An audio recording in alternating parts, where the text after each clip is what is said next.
Yes. Yeah, hi Ajay. Yeah, before I start, can I have a brief introduction about yourself? You want me to start? Yeah, no, can you give me a brief introduction about yourself? Yes, definitely. Currently, I'm pursuing my master's in Northwestern Polytechnic University. Like, I'll be graduating on April 24th. Okay. It's hardly like 2 weeks left for me. Okay. And before coming to US, I worked as a HR at BlackBerry for almost like 3 years. Okay. And currently, the technology I haven't decided on which technology or which platform to go. Okay. But I'm pretty much open with Java and SQL and also Linux and Unix. Okay. Yes. Okay. Sure. Perfect. So, any idea on Datapower, like Datapower. Yes, any idea on that?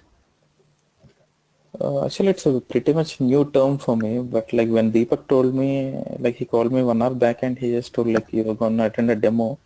So I just browsed through I googled it and like it's a IBM WebSphere Datapower. Yes, absolutely. And it's a pre-built and it's a pre-configured related to network devices. Yes, absolutely. So basically, I'll tell you like is a Datapower is. Datapower is an hardware appliance. Okay, you can see my screen, right? Yes. It is an hardware appliance. It is like around 1.6 inch thick rack mountable device. You can say like kind of a setup box, or you can say a CPU kind of a CPU size of a box. Okay. Now, what is this Datapower and why do we use this Datapower? Okay. So we have like some of the common terminologies. For example, consumer, or you can say a front-end client. A service provider, let's say I can say it as a back-end server. Okay. We say like a front-end system as a client and a back-end as a server. So let's say I have a consumer, for example, http://www.flipkart.com. Let's assume that I have a consumer like this. And he is trying to interact with the banking application. Let's say my banking service is https://www.hdfcnetbanking. Sorry. Okay. Now, let's say my consumer on this particular website is trying to utilize some of the functionalities, like let's say the net banking functionality which is being hosted by the HDFC Bank. But now, if you observe here, my consumer, he is on HTTP, whereas your provider, like the service provider, is on HTTPS. And since HTTPS means it is more secure. So you go to any banking website or any website which is on HTTPS mode, for example,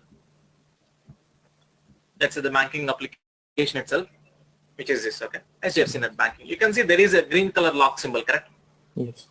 Which means that that is a secured one. And if you hit on that, right, you can see there is something called a connection and there is a certificate. You can see here. It is used for 3V SSL, which is a secured socket layer. So now my consumer, since he is on HTTP, he cannot make a direct call to him because he is in a different protocol. HTTPS is completely different from your HTTPS. Now, how do I make my consumer to utilize the service which is being hosted by my provider? In these scenarios where you have different protocols, what we do is we place Datapower in between them. Okay, and let's assume my consumer, he can only send an XML message. Okay, Yes. Whereas my backend application can read only a SOAP message. SOAP is nothing but a kind of protocol. Let's say in a simple layman language, if I have to say, let's say my consumer can only talk in English. Okay. But whereas my backend can understand a language, let's assume that a German. Okay. He can only process a request, or he can understand that particular message only if it is being sent in a German format. Whereas my consumer cannot send it. He can only send it in English. Now, what we do, I need to have a translator, correct? Yes. Who will translate the English message to a German and he send it to the backend, correct?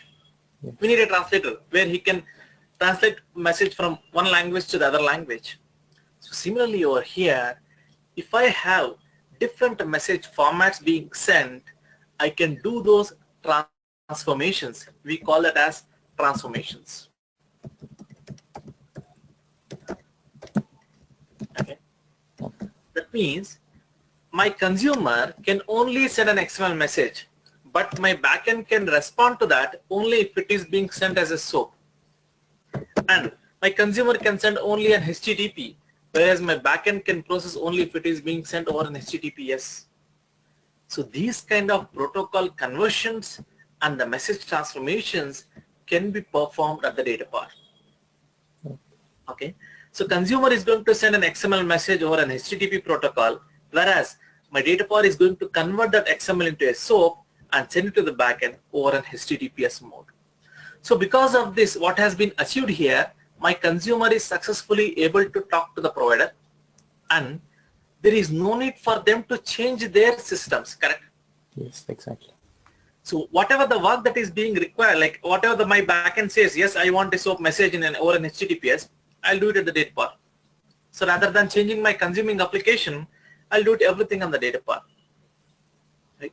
So this is what we are going to achieve in the Datapower using a Datapower appliance. Okay, all kinds of protocols: HTTP, HTTPS, MQ, FTP, SFTP, followed by all the message formats: XML, SOAP, non-XML, JSON. All types of message formats and protocol conversions is possible at the Datapower. So, being said that, what are we going to configure or what are we going to develop? We are going to build Datapower Service, and we have to give an URL. We have to form an URL like this, which is the standard is Datapower's IP address colon port number followed by service URL. So we are going to configure a Datapower service followed by this URI, and we are going to give this particular URL to my consumer. So whenever if he wants to utilize this backend service, he has to call the intermediate Datapower service URL. So we accept that request, do the necessary transformations and protocol conversions, and then send it to the backend. And when the backend is responding to us, we take that response and we give it back to the consumer. Just you can say it as a kind of a transformation or kind of a bridge that is connecting your consumer and the provider. Okay.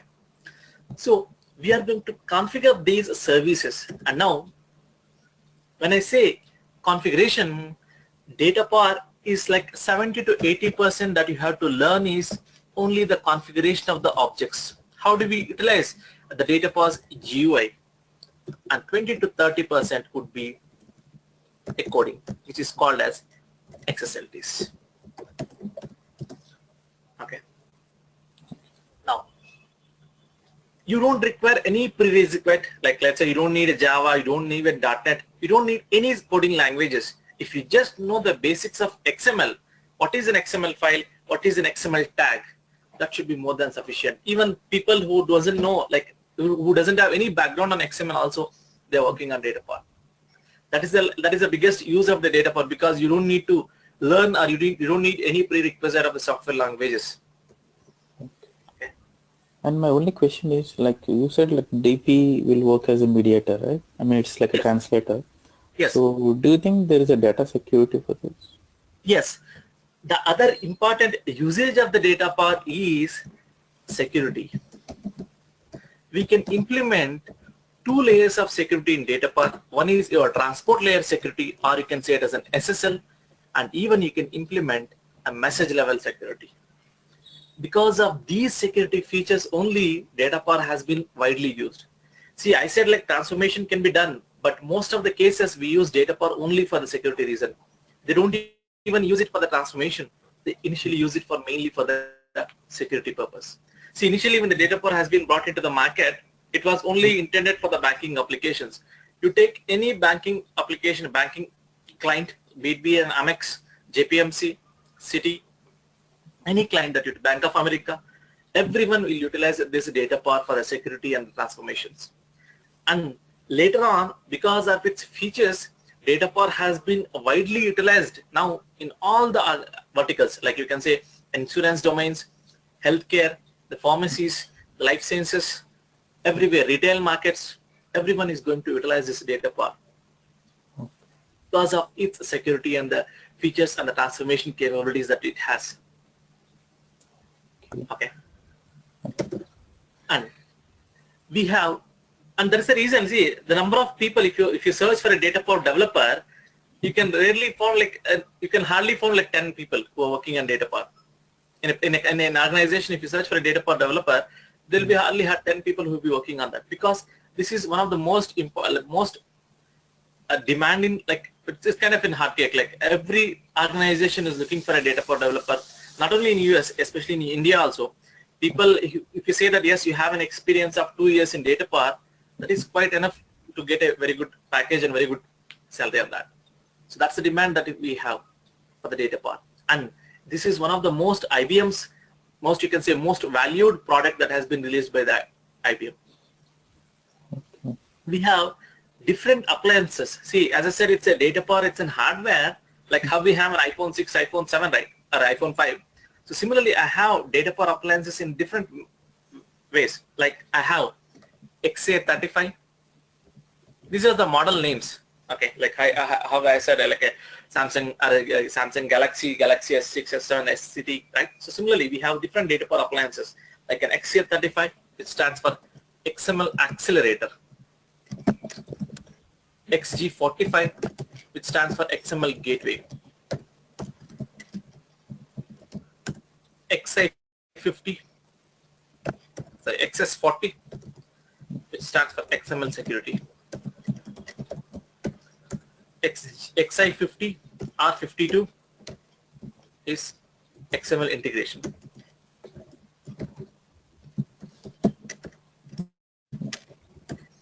XB62, Business to Business Implementation.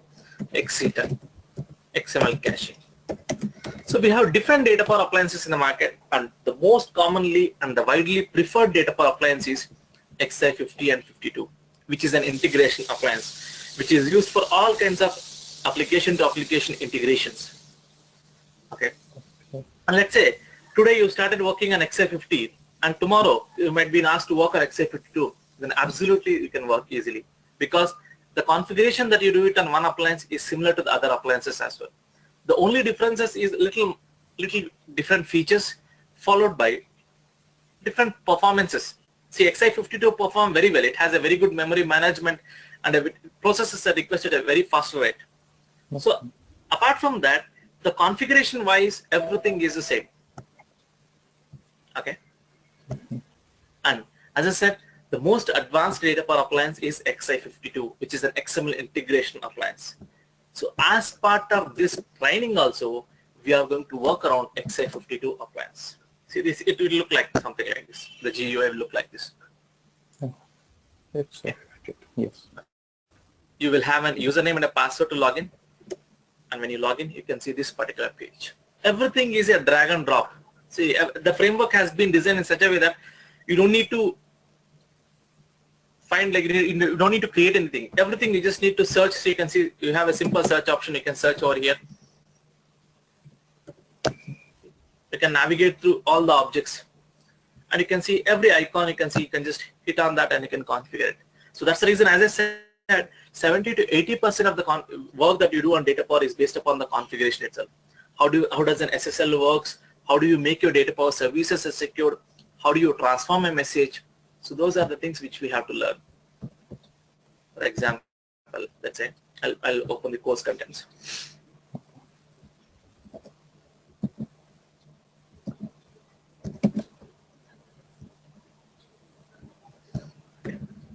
So the course begins with the introduction to the Datapower. What is the Datapower appliance? What are the advantages of the Datapower appliance? How far we can use this Datapower in our architecture?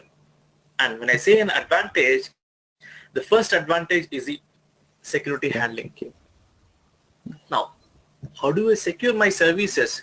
So for that, we use the concept of public certificates and private keys. See the one that you saw, right, in the banking in the HDFC Bank website. You can see this, right?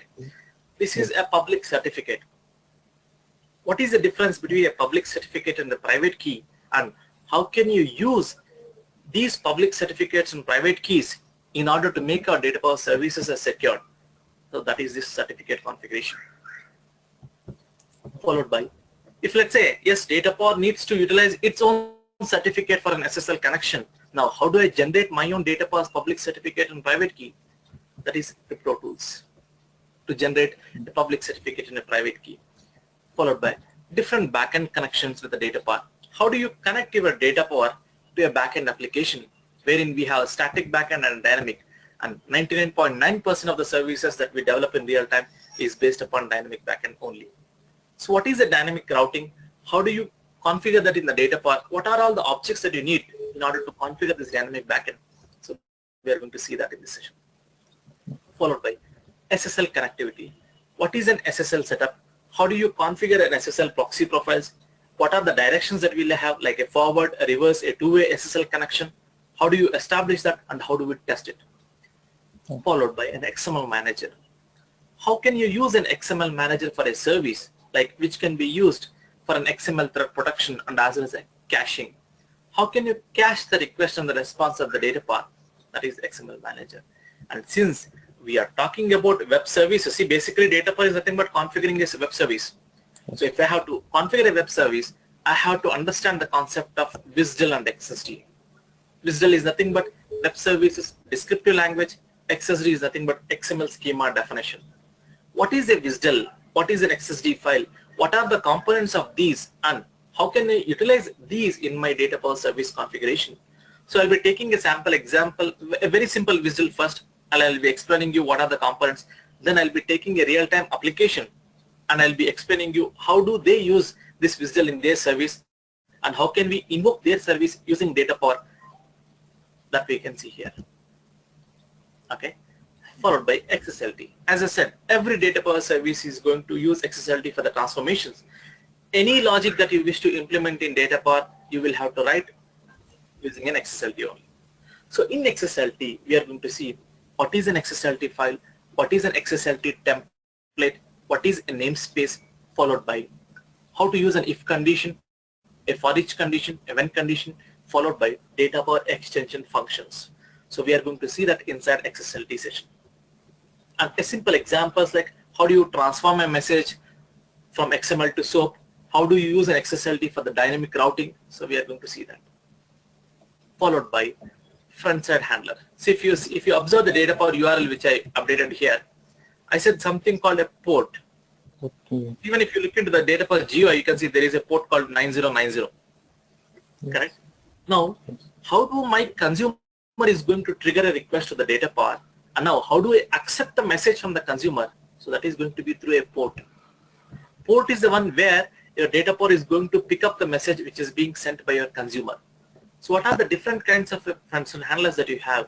We are going to see that. Followed by the processing actions. Like as I said, you can implement transport level security as well as the message level security. And in order to implement the message level security, you need to use something called AAA, which stands for authentication, authorization, and auditing. How do you authenticate and authorize your request? How do you restrict the incoming message traffic, that is using an SLM? Similarly, we have other actions like a transform, match, result, sign, verify, encrypt, decrypt, route. We are going to see all those processing actions configuration. Followed by processing rules. Every service is going to have a request rule to handle a request message, a response rule to handle a response message, and an error rule to handle an error message. Okay. So till now, like from the chapter 3rd to the lesson number 3rd to 14, whatever that we discussed, it is just an individual objects configuration. So once we learn these object configuration, we are going to build an end-to-end Datapower service here, which is a web service proxy. WSP stands for web service proxy service. How do you configure a WSP, and once after you build it, how are we going to test it? So for the testing purpose, we use SOAP UI.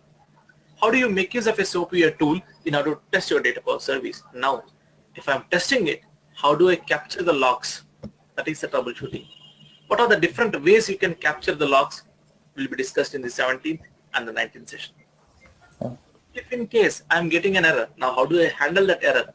That is going to be over here, followed by a multi-protocol gateway configuration, which is another important service that we have it in the Datapath, MPGW, multi-protocol gateway. Okay, so we are going to construct it, test it, and we are going to troubleshoot it. So as part of this course, right from the very basics, a person who doesn't know anything on the Datapath to the individual objects configuration, end-to-end configuration of the services, testing, and troubleshooting of the services will be discussed, which means whatever the day-to-day activities that we perform as a Datapower developer, we are going to discuss each and every topic in detail. So everything is going to be practical only. We are not going to discuss anything on the theoretical because, as I said, Datapower means you have to do configurations. So every day we will be logging into the Datapower appliance and we will be seeing how do we configure each and every object in the Datapower. And I'll be giving you some of the assignments as well, which you can practice it, and I'll be sharing you the materials which you can use in order to understand more and more Datapower concepts. Okay. Yes, any questions? Yeah. Yes. No questions. Like you said, it's translator. Yeah, everything seems cool. Yeah. You don't need to worry about the coding part, because, as I said, it is going to be very less piece of coding that we are going to do in Datapath, and especially when it comes to the market demand. Yes, absolutely, you can search the n number of openings on this particular Datapath. Lot of openings with very high pay scale actually. Okay. So this is how exactly the page looks, right? So anyone can I download, or what is the thing I need to do? This is one of the costliest software you can say, which is in the market. You can see, for example. So we are going to provide you an access for 1 month. You can practice it. You can see here. See. Yeah. Can you see this? Yes. Which is for again month. Per month. Yeah. So you don't even get a trial version of this as well. Oh. One of the costliest tool, I can say. So we have a VM configuration. We have a virtual setup, like we can see. As you can see, this is a VMware workstation which you use in order to run this locally. See, I don't have a physical appliance, so I'm doing it using a virtual. So the configuration is same. Either you do it on the physical or the virtual. The GUI is the Datapath GUI is going to be common. So we are going to give you a 1 month access for that, so which you can practice it and you can learn all the configurations. So you will need to have a system with a minimum of like an i3 or i5 processor with minimum 4 to 8 GB of RAM. Okay. If you have that should be more than sufficient to install this VM. Yes, I have i5 and 8 GB of RAM. Yeah, that should support very well for this VM, because VM itself takes on 2 to 3 GB of RAM. So it's better like if you have more RAM, right? So the other applications might not hang. Okay. So daily, you'll be taking at the same time, the class would be at the same time? Not exactly that. Again, it depends upon your convenience as well, because let's say if you are not available at that time, maybe one day, so you can ask me to postpone. I can postpone that session accordingly. Okay. And you can let me know your convenient timing, so that I can plan my work as well accordingly, and we can sit and have the sessions. So daily it is going to be a daily session. Like usually we have Monday to Friday. Maybe weekends, if possible for both of us, we can sit on weekends as well. If not, we can have from Monday to Friday every day. Okay, sure. Definitely. So that depends, as I said, right, that depends upon even your time convenience as well. So we can sit together and we can work out what would be the best time for both of us. So accordingly we can start the sessions. Sure. So do I need to speak to Deepak regarding the next thing? Yes, yeah, everything apart from technical, you can speak to Deepak. Yes. Yeah. Yeah. Yes, I'm pretty much good with this. And so, as you said, like we don't require any prerequisite of like core Java or anything, right? Yes, yes, yes. Nothing, nothing. You Only, don't even use Java, not even 1%. yeah. Okay. So only XML comes into play here. Yes, yes, yeah. Only XML. If you only XML, how do we use that? Everything. Okay. Sure. Okay. I'm sorry, I forgot to ask your name. I'm sorry. Yeah, this is Ganesh here. Sorry, Ganesh here. Ganesh. Okay, Ganesh.